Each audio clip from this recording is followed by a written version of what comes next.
বাংলাদেশের ২২ লক্ষ সরকারি কর্মচারীর জীবনের সাথে জড়িয়ে আছে একটাই প্রশ্ন, কখন আসবে সেই মুহূর্ত? কখন বদলাবে তাদের ভাগ্যের চাকা? দীর্ঘ ১১ বছরের অপেক্ষার পর আজ সেই উত্তর দেওয়ার সময় এসেছে। আমি আপনাদের স্বাগত জানাচ্ছি আমাদের এই বিশেষ অনুষ্ঠানে। আজ আমরা কথা বলব বাংলাদেশের ইতিহাসের অন্যতম আলোচিত বিষয় নিয়ে, নবম জাতীয় পে স্কেল। সর্বশেষ তথ্য, সর্বশেষ সিদ্ধান্ত এবং সর্বশেষ সম্ভাবনা নিয়ে আজকের এই বিস্তারিত প্রতিবেদন। প্রথমেই আসুন একটু পেছনে ফিরে যাই। ২০১৫ সাল তৎকালীন সরকার অষ্টম জাতীয় পে স্কেল ঘোষণা করেছিল।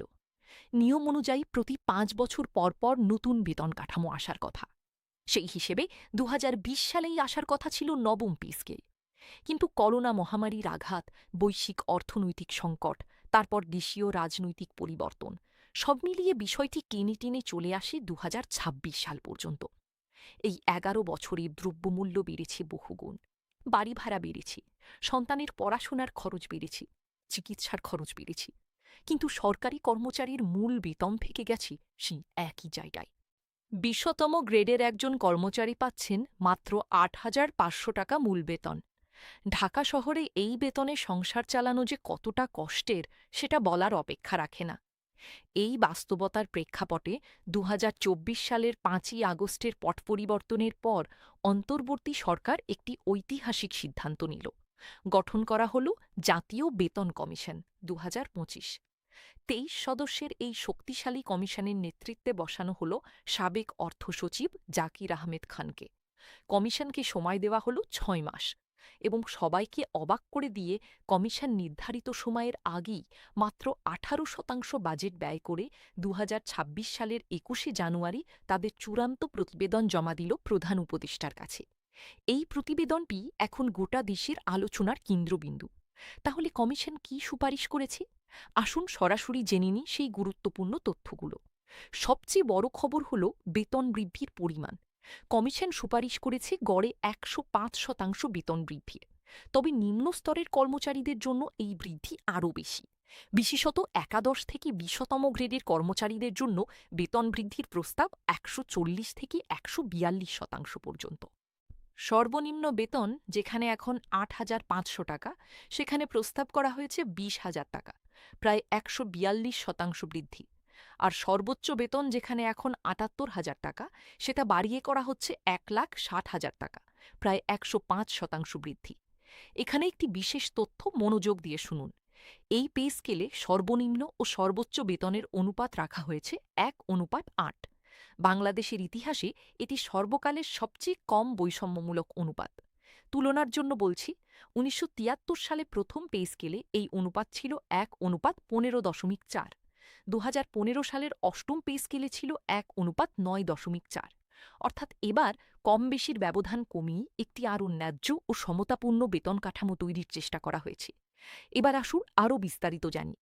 ঢাকা সিটি কর্পোরেশন এলাকায় কর্মরত ২০তম গ্রেডের একজন কর্মচারী এখন মূল বেতন, বাড়ি ভাড়া ভাতা ও অন্যান্য সব ভাতা মিলিয়ে পান মাত্র ১৬,৯৫০ টাকা।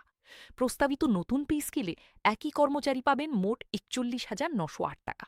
এটি প্রায় ২৫০% মোট বেতন বৃদ্ধি। এই একটি তথ্যই বলে দেয় নবম পে স্কেল কতটা তাৎপর্যপূর্ণ নিচের দিকের কর্মচারীদের জন্য। ভাতার বিষয়েও বড় পরিবর্তন আসছে। টিফিন ভাতা এখন মাত্র ২০০ টাকা। এটি বাড়িয়ে ১,০০০ টাকা করার প্রস্তাব দেওয়া হয়েছে, মানে ৫০০% বৃদ্ধি। চিকিৎসা ভাতাও উল্লেখযোগ্য হারে বাড়ানোর সুপারিশ রয়েছে। যাতায়াত ভাতা ও ধোলাই ভাতা সহ অন্যান্য ভাতাও বাড়বে উল্লেখযোগ্যভাবে। তবে এবারের প্রস্তাবনায় সবচেয়ে চমকপ্রদ কিছু নতুন বিষয় যুক্ত হয়েছে। প্রথমবারের মতো সরকারি কর্মচারীদের জন্য স্বাস্থ্য বীমা চালুর প্রস্তাব করা হয়েছে। এটি অত্যন্ত তাৎপর্যপূর্ণ, কারণ এতদিন সরকারি কর্মচারীরা বড় অসুখে পড়লে চিকিৎসা খরচ মেটাতে গিয়ে সর্বস্বান্ত হয়ে যেতেন। প্রতিবন্ধী সন্তান ভাতা চালুর প্রস্তাবও রয়েছে, যেখানে প্রতিবন্ধী সন্তান প্রতি মাসিক ২,০০০ টাকা অতিরিক্ত ভাতা দেওয়ার সুপারিশ করা হয়েছে। পেনশন ব্যবস্থার আমূল সংস্কার, সার্ভিস কমিশন গঠন এবং সরকারি কর্মচারী কল্যাণ বোর্ড পুনর্গঠনের সুপারিশও রয়েছে প্রতিবেদনে। বার্ষিক ইনক্রিমেন্টের বিষয়েও দাবি উঠেছে। কর্মচারী সংগঠনগুলো বর্তমানের ৫% থেকে বাড়িয়ে ১০% বার্ষিক বেতন বৃদ্ধির জোর দাবি জানাচ্ছে। টাইম স্কেল ও সিলেকশন গ্রেড পুনর্বহালের দাবিও সক্রিয় বিবেচনায় রয়েছে। এখন প্রশ্ন হল, কমিশন প্রতিবেদন দিয়েছে, কিন্তু এই প্রতিবেদন বাস্তবায়ন কত দূরে গিয়েছে? প্রতিবেদন জমার পর সরকার সঙ্গে সঙ্গেই একটু সচিব কমিটি গঠন করে, প্রস্তাবগুলো পর্যালোচনা শুরু করে। এই ১০ সদস্যের বিশেষ কমিটি চুলচেরা বিশ্লেষণ করে দেখছিল প্রতিটি সুপারিশ। এরপর চলতি বছরের ২১শে এপ্রিল একটি গুরুত্বপূর্ণ পদক্ষেপ নেওয়া হল। সরকার জাতীয় বেতন commission, judicial service pay commission এবং সশস্ত্র বাহিনী বেতন কমিশন সংক্রান্ত সুপারিশ প্রণয়নে গঠিত কমিটি পুনর্গঠন করল। এই পুনর্গঠিত কমিটি সম্প্রতি তাদের মতামত জমা দিয়েছে এবং সেই মতামতের ভিত্তিতে আসন্ন ২০২৬-২৭ অর্থবছরের বাজেটে নবম পে স্কেল বাস্তবায়নের জন্য বিশেষ বরাদ্দ রাখার নীতিগত সিদ্ধান্ত ইতিমধ্যে নেওয়া হয়েছে। অর্থ ও পরিকল্পনা বিষয়ক উপদেষ্টা প্রফেসর রাশিদ আল মাহমুদ তিতুমির জানিয়েছেন, কমিটির সুপারিশের ভিত্তিতে পরবর্তী পদক্ষেপ নেওয়া হবে। এবং অর্থ মন্ত্রণালয় সূত্রে সবচেয়ে বড় সুখবরটি এসেছে ৩ মে তারিখে। প্রতিবেদনে জানানো হয়েছে, আগামী ১ জুলাই থেকে প্রথম ধাপ কার্যকর হওয়ার জোরালো সম্ভাবনা রয়েছে। তবে একটি বিষয় পরিষ্কার বুঝতে হবে, নবম পে স্কেল একবারে সম্পূর্ণ বাস্তবায়ন হচ্ছে না, এটি ধাপে ধাপে বাস্তবায়ন হবে। কারণটাও পরিষ্কার, সম্পূর্ণ পে স্কেল বাস্তবায়ন করতে প্রতি বছর অতিরিক্ত ১,৬০,০০০ কোটি টাকা প্রয়োজন। এই মুহূর্তে দেশের সামগ্রিক আর্থিক অবস্থা বিবেচনায় একসাথে এতটুকু বোঝা বহন করা কঠিন। বর্তমানে প্রায় ১৪ লাখ সরকারি কর্মচারী এবং ৯ লাখ পেনশনভোগীর জন্য সরকারের বছরে মোট ব্যয় প্রায় ১,৩১,০০০ কোটি টাকা। নতুন পে স্কেল বাস্তবায়ন হলে এই ব্যয় প্রায় দ্বিগুণ হবে। তাই সরকার পরিকল্পনা করছে জুলাই ২০২৬ থেকে শুরু হওয়া প্রথম ধাপে মূল বেতনের অন্তত অর্ধেক বাস্তবায়ন করতে। আগামী বাজেটে এই লক্ষ্যে বেতন ভাতা ও পেনশন খাতে বরাদ্দ প্রায় ৩৫,০০০ কোটি টাকা বাড়ানো হচ্ছে। এই পে স্কেলের দাবিতে মাঠের আন্দোলনও থামেনি। সরকারি কর্মচারী দাবি আদায় ঐক্য পরিষদের নেতৃত্বে হাজার হাজার কর্মচারী রাস্তায় নেমেছেন। প্রধান উপদেষ্টার বাসভবন যমুনার দিকে মিছিল করতে গিয়ে তারা পুলিশের জলকামান ও সাউন্ড গ্রেনেডের মুখে পড়েছেন। তারপরও আন্দোলন থামেনি, বরং আরও সংগঠিত হয়েছে। কেন্দ্রীয় নেতৃবৃন্দ মন্ত্রিপরিষদের সদস্যদের সাথে সাক্ষাৎ করে স্মারকলিপি দিচ্ছেন। নতুন কর্মসূচি ঘোষণা হচ্ছে একের পর এক। এই আন্দোলনের চাপও সরকারকে দ্রুত সিদ্ধান্ত নিতে বাধ্য করছে। সুপ্রিম কোর্টের ভূমিকাও এখানে উল্লেখযোগ্য। সর্বোচ্চ আদালত সম্প্রতি নতুন পে স্কেলের আওতায় সময়কালীন উচ্চতর গ্রেড সুবিধা নিয়ে ইতিবাচক রায় দিয়েছে। ১১ বছর চাকরির পর প্রথম উচ্চতর গ্রেড এবং ১৭ বছর পর দ্বিতীয় উচ্চতর গ্রেড পাওয়ার বিষয়টি আইনি সুরক্ষা পেয়েছে। এখন আসুন একটু হিসাব কষে দেখি, এই পে স্কেল বাস্তবায়ন হলে বিভিন্ন গ্রেডের কর্মচারীদের বেতনে আসলে কতটা পরিবর্তন আসবে। ২০তম গ্রেডে বর্তমান মূল বেতন ৮,৫০০ থেকে বেড়ে হবে ২০,০০০ টাকা। ১৫তম গ্রেডে বর্তমান প্রায় ৯,৫০০ থেকে বেড়ে হবে প্রায় ২২,০০০ থেকে ২৫,০০০ টাকার কাছাকাছি। ১০ম গ্রেডে বর্তমান প্রায় ১৬,০০০ থেকে বেড়ে প্রায় ৪০ থেকে ৪৫,০০০ টাকা হওয়ার সম্ভাবনা। প্রথম গ্রেডে বর্তমান ৭৮,০০০ থেকে বেড়ে হবে ১,৬০,০০০ টাকা।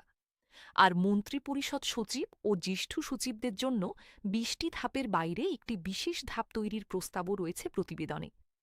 এখন স্বাভাবিকভাবেই মনে প্রশ্ন আসে, সরকারের পক্ষে কি সত্যি এই বিশাল আর্থিক চাপ সামলানো সম্ভব?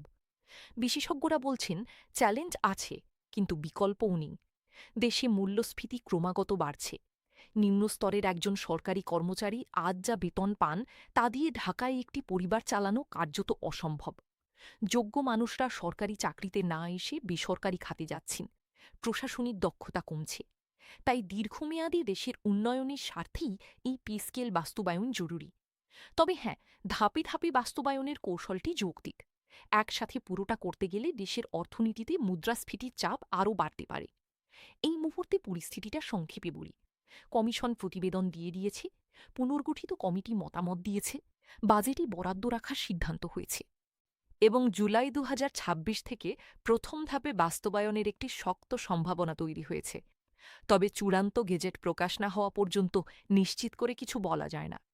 সরকারের আসন্ন ২০২৬-২৭ অর্থবছরের বাজেট ঘোষণাই হবে সেই মাহেন্দ্রক্ষণ, যেখানে পরিষ্কার হয়ে যাবে কতটুকু এবং কিভাবে বাস্তবায়ন হচ্ছে নবম পে স্কেল। ২২ লাখ সরকারি কর্মচারী আজ অধীর আগ্রহে অপেক্ষা করছেন, তাদের পরিবার অপেক্ষা করছে। একজন প্রাথমিক বিদ্যালয়ের শিক্ষক, একজন স্বাস্থ্যকর্মী, একজন নিরাপত্তা কর্মী, তারা সবাই স্বপ্ন দেখছেন একটি মর্যাদাপূর্ণ জীবনের। ১৯৭৩ সাল থেকে বাংলাদেশে ৮টি পে স্কেল হয়েছে। এবার নবম পে স্কেলের পালা। প্রতিটি পে স্কেলই একটি যুগের শুরু, একটি নতুন অধ্যায়। এবারের অধ্যায়টা যেন সত্যিকার অর্থেই মানবিক হয়, ন্যায্য হয় এবং সময়মতো কার্যকর হয়, সেটাই কোটি মানুষের প্রত্যাশা। আজকের বিশেষ এই প্রতিবেদন এখানেই শেষ করছি। নবম পে স্কেল নিয়ে প্রতিটি নতুন আপডেট আমরা আপনাদের সামনে তুলে ধরতে থাকব। এই মুহূর্তে সরকারের কাছে একটাই অনুরোধ, সরকারি কর্মচারীদের এই দীর্ঘ অপেক্ষার অবসান ঘটান। সময় মতো, ধাপে হলেও নিশ্চিতভাবে বাস্তবায়ন করুন নবম জাতীয় পে স্কেল। এখন সময় হয়েছে কথা নয়, কাজের। আপনাদের সাথে ছিলাম। ধন্যবাদ।